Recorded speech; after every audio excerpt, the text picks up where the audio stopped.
Hello, everyone. I'd like to introduce Frank Yiannas from the US FDA.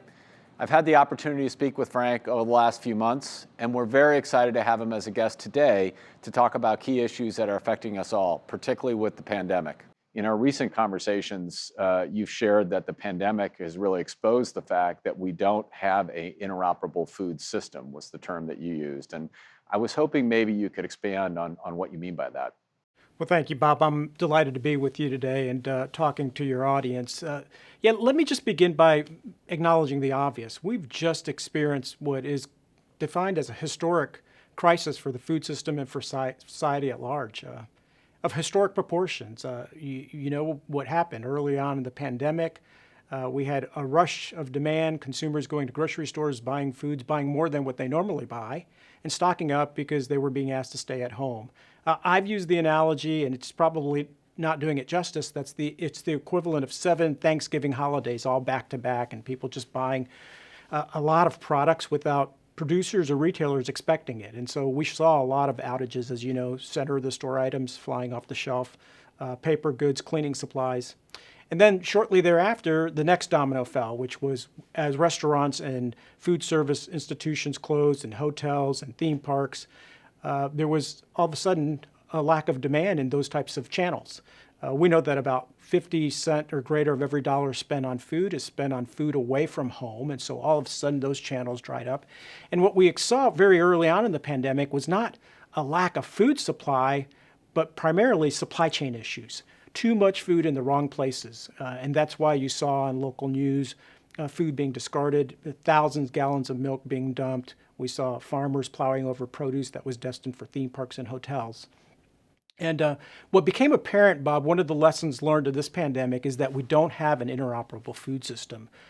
What we noted was that our regulations had to get tweaked, if you will. We had to create temporary policies because some of the labeling laws for foods destined for food service are not allowed for labeling requirements at retail or grocery stores.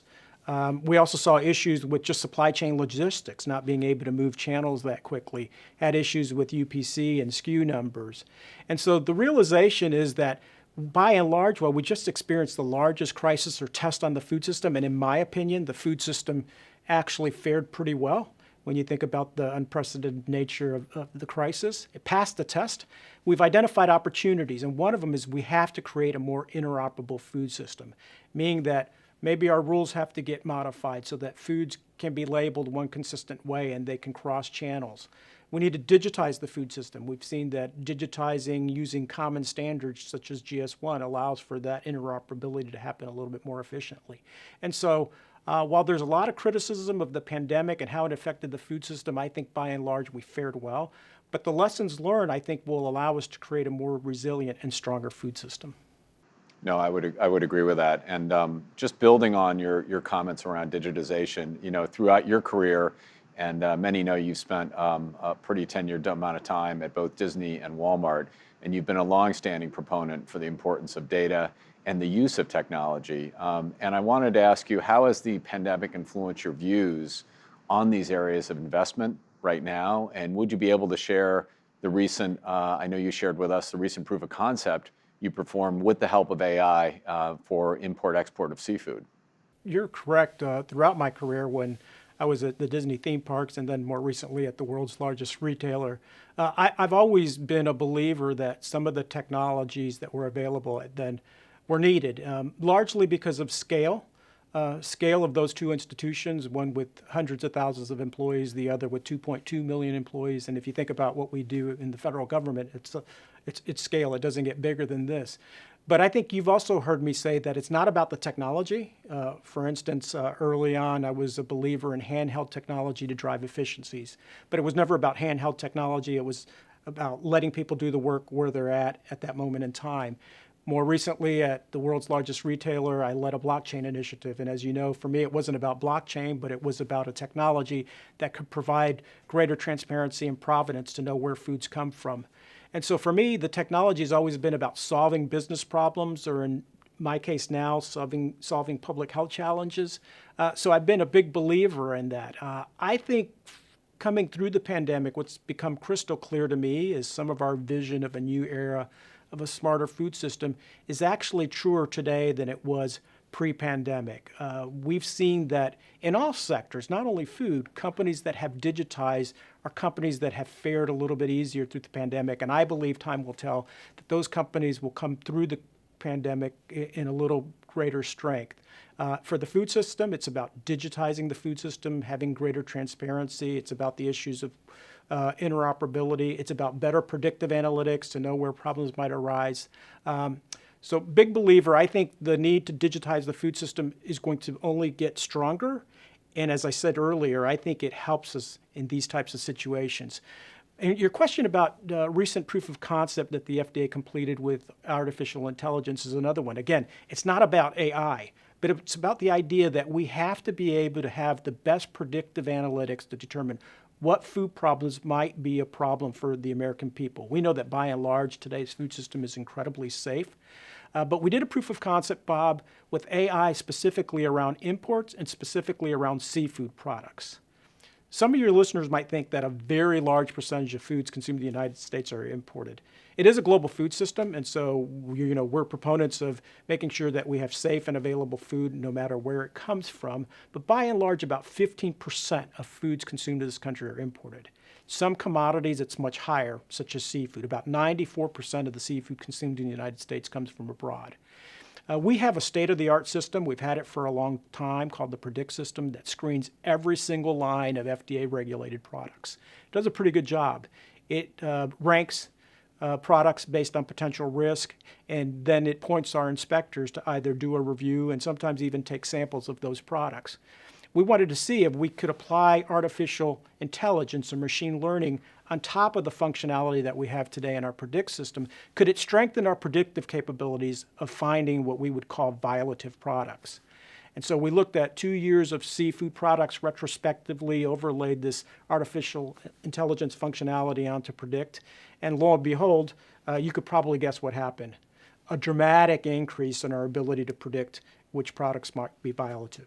I would love to actually give you the percentage, but I'm not, because we're actually going to do a press release and I want to unveil it then. But it was dramatic and it was significant. And so it's only strengthened our resolve that we need to look at these new tools and technologies and how to strengthen. Imagine this: if you're in the business of regulating food and food products and food establishments, what are you trying to do? You're trying to determine, of the millions of food establishments that you regulate, of the tens of millions of food products that you're regulating, you're trying to determine which ones might have an issue. And so anything that could strengthen our predictive capabilities to make sure that we're focused on those that need the most attention is certainly good for the food system and good for the American consumer.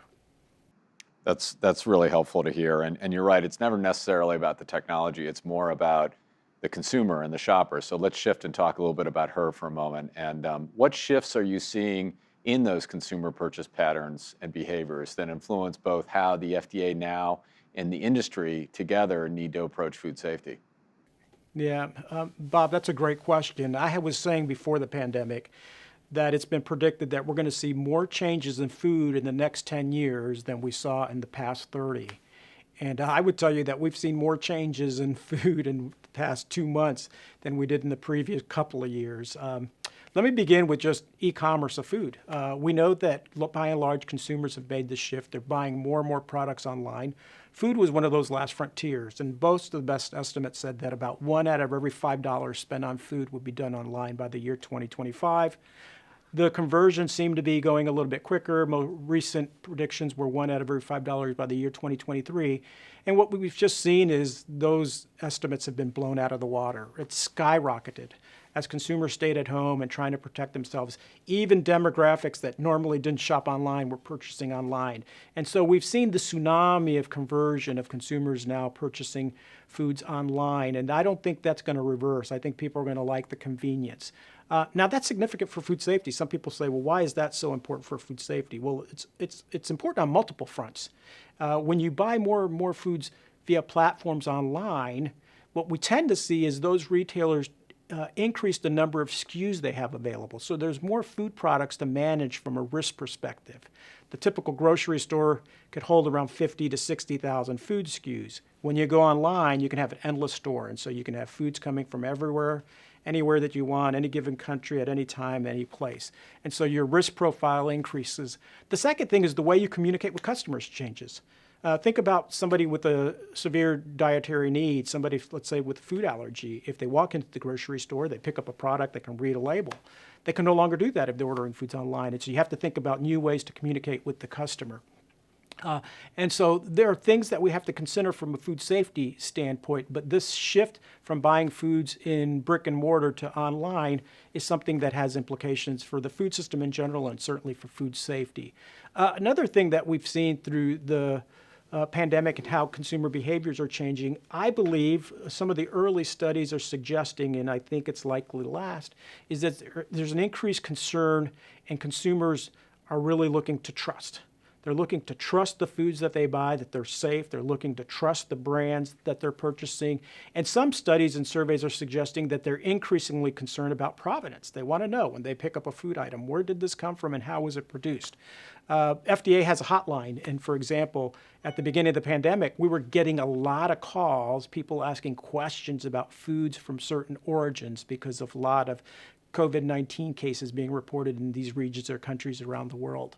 I think this concept of trust in food and provenance labeling and knowing where food comes from and having assurance that it's safe is going to increase in importance. And then I don't know how long this one's going to last, Bob, but more recently during the pandemic, as people stayed home, we've seen people producing a lot more food in their kitchen. And so for us, we're always interested in ensuring that safe food practices are followed from farm to table, including at the home. So it's been a good opportunity to redouble down on safe handling messages in the home. But those are just a few. There'll be many, and my sense is that they're not going to revert quickly, and some of them may not revert at all. No, those are great trends. And I think, from a GS1 US perspective, we've seen omnichannel really take off in the context of apparel or electronics or general merchandise in general. But food was always kind of the last frontier, to use your term. And now it's putting an incredible emphasis on accurate attribution, particularly if I have an allergy of some sort. Inventory, where is the inventory? Can I vend it? How do I make substitutions, knowing more what that shopper needs? And so the amount of data quality in those issues have taken a much more dominant position now. And those were always themes that we had talked about, but now, as you've said before, they've been accelerated. So those are great examples. Yeah, one more thing that we didn't mention, but people ought to pay attention to is as we digitize, we know there's going to be a result of disintermediation. And so we've seen that too with a lot more producers going direct to consumer. And so, we could create a laundry list of new trends that are emerging, but it's wise to be on the lookout for them and lean in where we can and accelerate those that are beneficial for the consumer. No, and I think where you see more federated, distributed supply chains, the integrity of that data and how it's transmitted to provide pedigree takes on an added level of complexity. And That's correct. That's just the future. Let's keep moving. I want to move on to another question that I know our audience is going to be very interested in, which is the fact that we have the new era food safety blueprint, which we know was due to be released in March, and it's been temporarily halted due to the pandemic, rightfully so. But how do you envision that blueprint will change in light of the current environment? No, you're absolutely correct. In March, right before the pandemic hit in a big way, we were literally days away from launching what we're calling our new era of smarter food safety blueprint, which will lay out the work that the agency is going to do on behalf of the public for the next 10 years in improving and strengthening food safety in the U.S. The pandemic hit, and rightfully so. Our plans were curtailed, and we had to pause. It was all hands on deck to deal with the crisis. We've come back, and we've continued to move along during the course of the crisis. But it's been interesting because as we've looked at the main key elements of the blueprint, Bob, in fact, what we believe is that everything we were calling for then, that the blueprint was the right ideas at the right time for the food system, for food safety. But if anything, they've been strengthened. And let me give you some examples so they're not just rhetoric or words. There's 4 key elements in the blueprint. That's not secret. People know we've had public meetings and we've had an open docket and received comments on these. One is we're very interested in tech-enabled traceability. What the pandemic has shown is that it really isn't just about tech-enabled traceability. We know that today, the way traceability is largely done is one step up, one step back, paper-based. And I've often been quoted as saying traceability is Achilles' heel in today's food system. What we've seen through the pandemic is by digitizing those records, you not only have traceability, but you have transparency. And that transparency was a game changer during the pandemic when we wanted to know what kind of foods are moving, where were they, could you divert some in different channels. And so the idea of tech-enabled traceability, our view has been expanded after living through the pandemic, and that it's really tech-enabled transparency so that we have smarter supply chains, more nimble and more resilient. A second area of focus in our blueprint is what we call smarter tools and approaches for prevention. And so there's a lot of ideas in that section. One of them we already talked about, using artificial intelligence to strengthen our predictive capabilities. Other ideas that we had in there was remote inspections. And what we saw in the midst of the pandemic, inspectors maybe not being able to travel to certain countries or maybe not being able to go to certain regions because of COVID transmission in those communities. And we had to start something that was always in our blueprint. How do you do a virtual inspection? And those companies that had digitized, think about an organization that has digitized some of what we call the critical control points, whether certain parameters are being met. You could do electronic reviews from a distance, or using virtual technology to actually do a tour of a facility without having to visit. And so, again, using smarter tools and approaches for prevention, strengthened because of what we've experienced during the pandemic. A third area for us is what we call new business models. We always knew that there was going to be this conversion to more and more consumers buying foods online. That's just been accelerated. I said that, hey, one out of every $5 spent on food by the year 2023. We're seeing some estimates that it's so much larger right now. And so the need to create the industry standard of care for this type of model is more needed now than it was pre-pandemic. And then last but not least, in the blueprint, there's a bunch of ideas on work that we want to do to what we call strengthen a culture of food safety. This idea of culture or food safety culture being really, really important. And oftentimes, Bob, when I talk about it, the scientists will tell me, well, Frank, that culture stuff is the soft stuff. It's soft science. We want to talk about the hard sciences, the hard skills. And I've learned through my career working at two global brands that it's the soft stuff, that's the hard stuff. It's culture. And what we've seen at a time when regulators weren't able to visit food producers, we needed this culture of food safety. We needed industry, and they stepped up in a big way to do just that, to produce safe foods every day, to show up to work, not because they were concerned about following rules and regulations, but because they cared about their customers and they cared about the safety of others. And in fact, we believe, and I think in time some studies will suggest this, that those organizations that had strong cultures of safety probably fared a little bit better in terms of protecting their workers from the risks of COVID transmission in their production establishments. So the blueprint has a section on food safety culture. Life after a pandemic reveals that we're all in this together, and we have to take care of each other and watch out for each other's safety. And so we're going to double down and make sure that we do our part to further strengthen food safety cultures in food establishments across our nation and across the world.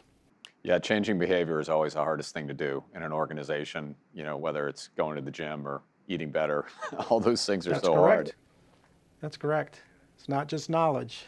I wanted to probe a little bit on the tech-enabled traceability or transparency because, it actually resonates with something that we've been discussing at GS1 US around it's traceability plus transparency equals visibility. And I think ultimately it's that visibility that we're trying to create across the food supply chain, across the drug supply chain, whatever it may be. And I wanted to just ask if I could, do you think you may actually lean in on some of those areas that you had blueprinted in March as you think about a release later this year? And I'm putting you a little bit on the spot, but if you can't answer, that's fine. No, I'm definitely interested in leaning in. Clearly, right now, we're still dealing with the pandemic, and it's largely all hands on deck, although, as I mentioned, we have other people working. But we're very interested in leaning in, and I'm always interested in accelerating anything that would be good on behalf of the American people.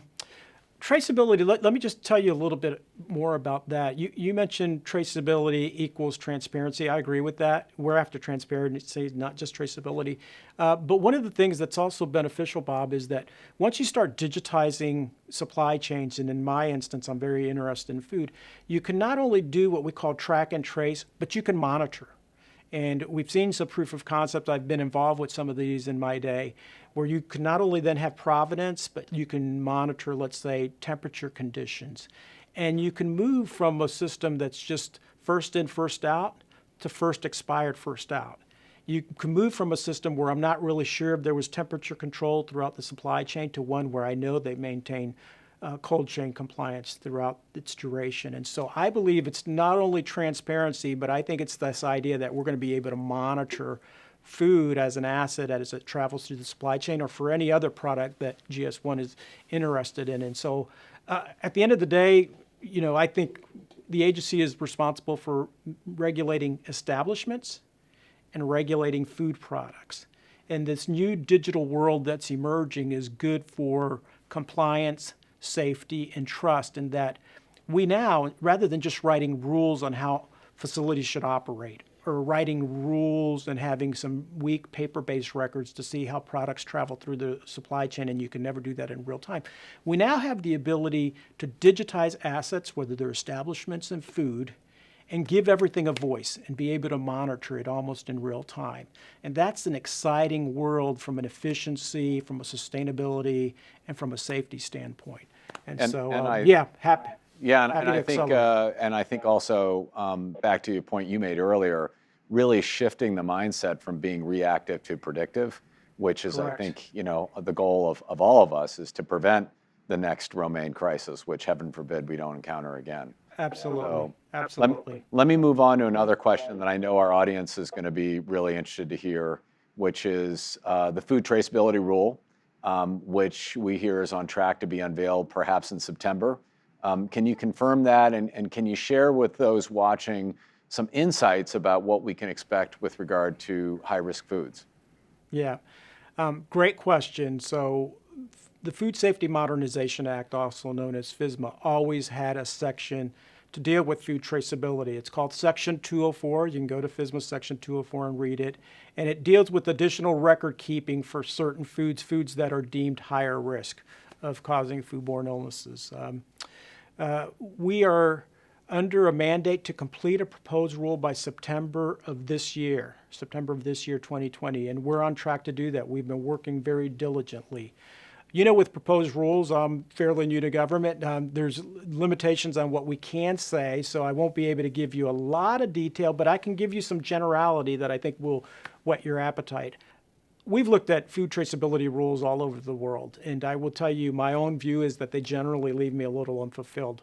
They read somewhat like this: one step up and one step back traceability.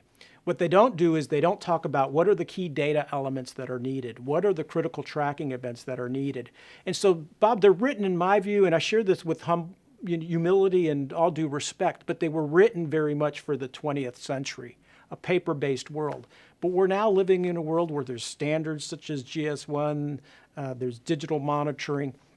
And so I'm really proud of the work the agency is doing, and that we're trying to be very cognitive of the fact that we should write a rule that talks about key data elements that are needed for public health traceability purposes. What are the data elements that you need? Maybe a batch number, a harvest location, expiration date, you can go on and on. What are the critical tracking events? If a product is transformed, that's a critical tracking event. If a product changes hands from one owner entity to another establishment, that is a critical tracking event. Allowing that, there are going to be low-tech ways to comply with that, and so it can still be done on paper, and you can only be limited to your part of the supply chain, one step up, one step back. But if you write it in a thoughtful manner like this, what it allows you to do is get everybody speaking the same language. It's one of the things that I said before I joined the agency when I was at my prior employers. GS1 was wonderful in that it gave us a common language so that everybody in the food system would be speaking the same language, as opposed to 10 or different ones. And then for those that choose to leverage technology, while we will remain technology agnostic at this juncture, allow technology to connect the dots. And so we will write a rule that will identify what food products are the ones that need additional record keeping. We'll be thoughtful in the key data elements that are needed and what are the critical tracking events. And then we'll do that under what's required by regulation or rule. But Bob, we're very interested in looking at other ways to advance and incentivize the digitalization of the food system and full provenance. And we'll do that using incentives, encouraging partners to participate, getting involved in proof of concepts and pilots to see with some of these technology platforms such as blockchain, can the public and private sector share data and information. And so this is something that I'm very passionate about, Bob, and so is all of USDA, because if you look at some of the big food crises of our day, whether it was romaine lettuce, whether it was the PCA peanut butter incident, whether it was spinach in 2006, all of those crises had one common problem: a lack of traceability. And so better traceability will result in that type of transparency. I think it then, to use a term you use, human behavior, it influences human behavior because transparency is a good driver of people self-moderating their behavior because it's under view, transparent, and doing the right things. So more to come on that, but we're on track with Section 204. Great, Frank. I appreciate that answer, and I wanted to harken back to when we were fortunate to have you join us for our board meeting in November, and we talked about shared value, and we talked about perhaps some of the lessons learned associated with not quite getting that right, over 10 years ago with the Produce Traceability Initiative, and so the opportunity to share that information up and down the food system to create more value. But I think there's also a component of shared cost. So that we don't disadvantage smaller companies versus larger companies, and also acknowledge that the cost to change these things is significant. So this, to our board at least, and I think you were there for that conversation, felt like an area where that collaboration with the regulators, and we see some really inspiring examples with what the FDA has done with the Drug Supply Chain Security Act, for example, that's really driving a level of standardization where everyone can share in that cost and in that value in a way that they feel is transparent and open to them. So hopefully that's consistent with, I know, the conversations you and I have had. Yeah, thank you, Bob. Those are great, two important concepts. Let me touch on them a little. First one is shared value. It's a guiding principle that I'm very passionate about because I lived and saw the realities of approaching work with this shared value mindset and how it enables groups to collaborate. Think about today's food system, and notice I said food system and not a food chain. The food chain is not linear. It's not point A leads to B and C. It's a food system that's very decentralized. And how do you get actors and actresses in the food system to rally together, let's say, to work on something like food traceability? And what I saw is if you use this shared value mindset, you can get the different segments or nodes in the food system to participate. For example, small farmer, why would they want to do food traceability? It's an extra cost. Well, if you emphasize the shared value, which is, when there's a food scare, if your commodity is implicated, everybody wins and loses together until you find the source. And sometimes you never find the source. That means all romaine growers have suffered. So having enhanced traceability could mean we could clear your good name and you can continue to sell good. Or how about if you layer on top of that traceability functionality, rapid payments, digital payments. And so farmers interested in participating because there's shared value of me getting in.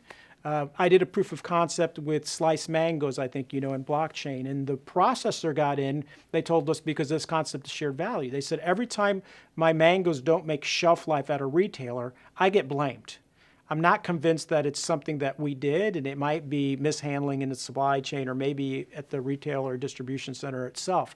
So they said, if you can layer on time temperature monitoring, I'm in, because I'm after the facts, the truth, not fault being blamed all of the time. And then the retailer benefits because consumers want to know about provenance, and clearly consumers benefit. The retailer benefited because with better visibility, they could reduce shrink and waste. And so I would just suggest to your audience to really be mindful of this concept of shared value. It sounds like just two fancy words, but be disciplined in how do you create collaborative solutions that build on this principle of shared value. And shared costs, we've seen this real up close and personal, Bob, you and I over the past 10 years trying to work on food traceability. If you put all of the cost on others, not everyone gets in. And there are some people that will sit on the sidelines because they don't even want to take on that increased cost. And so I do think there's a role for the public sector to create standards and create regulations and incentives so that people get in. I've been working on this issue of food traceability for over a decade. I'm convinced that if we do this right, And remember, I work for a discount retailer. If we do this right, it takes cost out of the food system and it doesn't add cost. But if everybody participates together, everybody can get shared value together, and we can make it a smarter, more efficient, sustainable, and safer food system. Well, you said when you were with us in November that GS1 is an organization whose time has come, and there are still many of us that are smiling when we heard that. And I think you yourself have been a wonderful example of that shared value journey, spending time at Disney, spending time at the large retailer in Arkansas, and now at the FDA shows that you're trying to cross-pollinate the thinking, the culture, the behaviors between the private sector with the public sector to create a better solution. I guess in the remaining few minutes we have, what closing comments would you have for our audience? And then I'll let you get on with your day. Yeah, I would say for all of those listening, thank you for what you've done. We realize this has been a challenging pandemic, and I know with certainty we wouldn't have gotten through this without the public and private sector working together. For those that work in food and ag in particular, it's one of many critical infrastructures. I just want to thank the heroism for the men and women that have showed up to work every day. They haven't had the liberty, Bob, of staying at home or sheltering in place. They've been going out there to ensure that they're providing a lifeline to the American consumers and a source of safe and available food. For the broader audience, I hope that you have listened today and gotten a couple of gems. I'm convinced that the direction that we're going in, along with partners such as GS1, of digitizing supply chains in the food system, of creating standards, of leveraging new tools such as machine learning and sensor technology, will create a better food system. We've just gone through the biggest crisis our food system has experienced easily in the past 100 years. We came out pretty good. If you think about it, consumers still had tens of thousands of SKUs on their grocery store. Granted, there were some outs. They still have food available for a fraction of their hard-earned dollar, though a lot of them are not working, and I'm increasingly concerned with increasing food prices, obviously watching that. But I'm convinced that if we lean into the things that Bob and I have talked about today, that we'll get through this together, more resilient and stronger than ever. Thank you. Frank, thanks so much for your time today. We really appreciate it. And this is clearly a time for action and speed and acceleration given this crisis. Thanks for being with us to the audience. And we'll talk soon, Frank. Thanks so much again. Thanks. Thank you.